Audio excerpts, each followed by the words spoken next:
Hello and welcome back to another shorty episode of the Live Label Free podcast. I have a bit of a sore throat and stuffy nose at the moment, so if I sound raspy and congested, that is why. I was kind of freaking out this morning and thinking, oh, but the episode won't be perfect now, and now I have to wait till my sore throat is gone and all that. And then I was like, screw that. Because it's not going to be perfect, it's even more of a reason to record right now.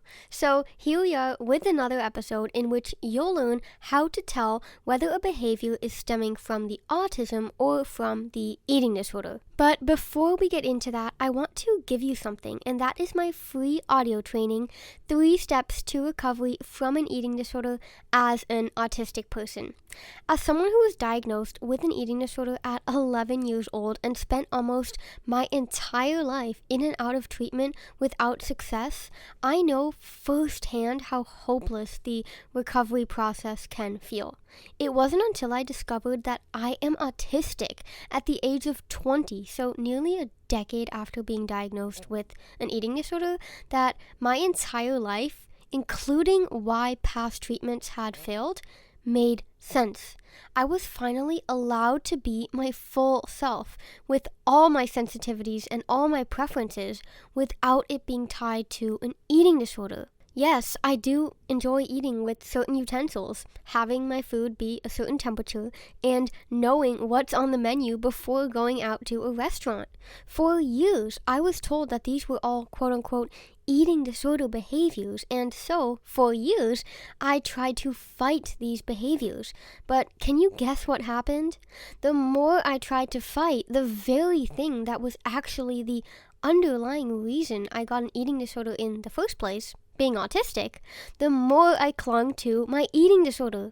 That is why it is so important people do become more aware about autism and its link to eating disorders, because when you become aware of your traits and characteristics and fully embrace the unique human that you are, you can tailor your recovery to your specific wants and needs. In my free audio training, I dive a bit deeper into my personal story to recovery and how my autism discovery was actually the key to going from quote-unquote in recovery to fully recovered, and I guide you through 3 steps to give you the clarity and confidence you need to use your autistic traits to your advantage rather than have them hinder you. One of the biggest misconceptions I hear about eating disorder recovery is that it's harder for an autistic person to recover, because this could not be further from the truth.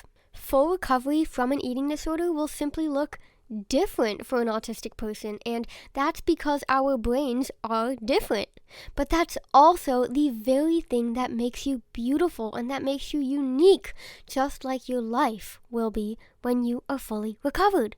To get on that path and go through what's literally a 45-minute private coaching session with me on demand, simply head over to livelabelfree.com/free-audio training. So that's livelabelfree, like the name of this podcast, .com/free-audio training, and you'll gain instant access to the training in which I guide you through 3 steps you can take today to make immense progress on your journey to full recovery. And with that said, let's get into today's episode.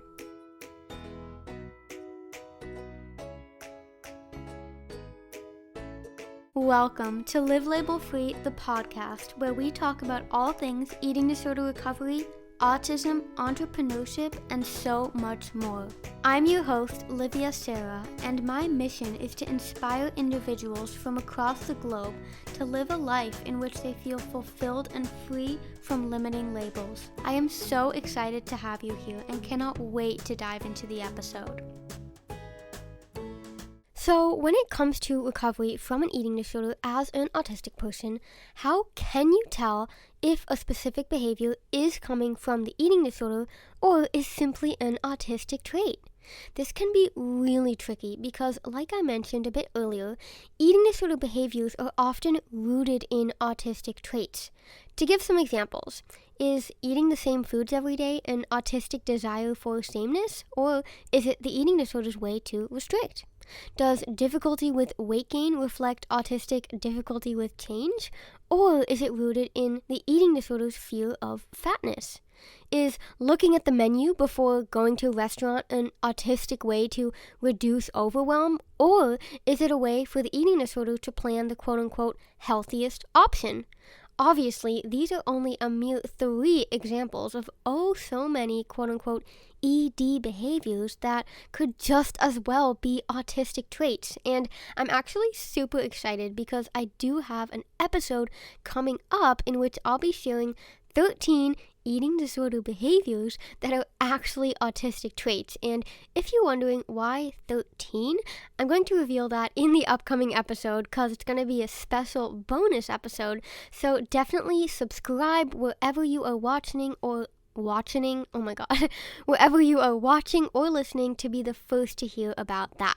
Anyways, my answer to this question about knowing the difference between whether a behavior is truly an eating disorder behavior or is simply an autistic trait comes down to intention. I talked about intention quite a bit in my recent episode, Do All Foods Really Fit? So I definitely recommend giving that a listen if you want to learn more about what food freedom really means for someone who's fully recovered. But in short, being intentional about your actions comes down to one core question. And that question is, am I coming from a place of love, or am I coming from a place of fear?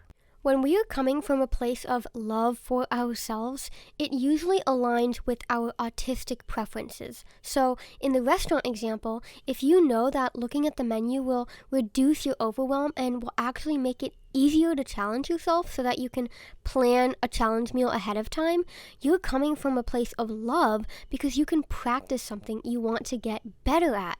But when you are coming from a place of fear, on the other hand, it's most likely rooted in the eating disorder. So if you were looking at the menu beforehand just so that you could have time to plan out the quote-unquote healthiest or lowest calorie option, or to figure out ways in which you would need to compensate or deserve that meal out, this would all be because you're afraid of weight gain or simply giving yourself permission to honor your hunger and cravings. Just as I always preach this idea of shifting your focus to living your life rather than focusing solely on recovery, because the purpose of recovery isn't recovery, the purpose of recovery is to live your life.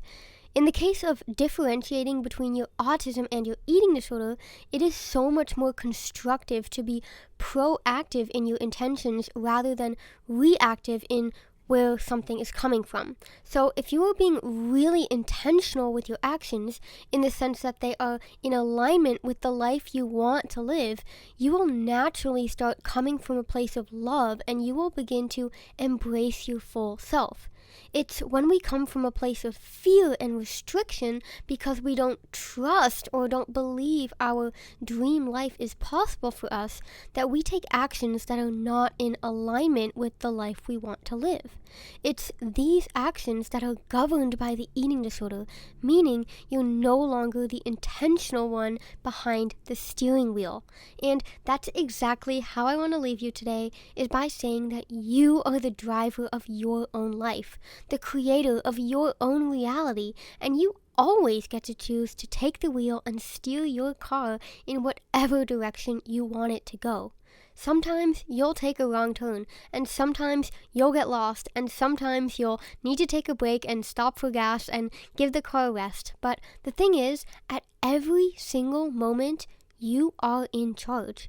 The eating disorder thoughts may come up like annoying, impatient honkers when you don't immediately accelerate at a green light. But just like with those annoying, impatient honkers, you get to choose to disengage, and you get to choose to engage with the thoughts of love and positivity. Asking myself this intention question allows me to distinguish my autism from diet culture to this day, so I have no doubt it will help you in your own life all the same. And that's all I have for you today, my friend. If you enjoyed this shorty episode or got even just a smidge of value from it, please subscribe wherever you are watching or listening and leave a 5-star rating and positive review on Apple Podcasts. Now that I've written a book and have decided to fully shift the focus of Live Label Free to bridging the gap between eating disorder recovery and neurodiversity, I want to bring on more experts, other authors, and other individuals that have lived experience with an eating disorder while being unknowingly neurodivergent. The more ratings and reviews this podcast has, the easier it is for me to bring on amazing guests, which ultimately will make this podcast a better resource for you. So seriously, because I know your time is so valuable, I would so appreciate it if you could just take 2 minutes out of your day to rate and review the podcast. I read all of the reviews, and they are honestly one of the main reasons I keep showing up and keep pressing record. Thank you again, and I will catch you in the next episode where my throat and congested nasal voice will hopefully be gone. So, bye-bye for now.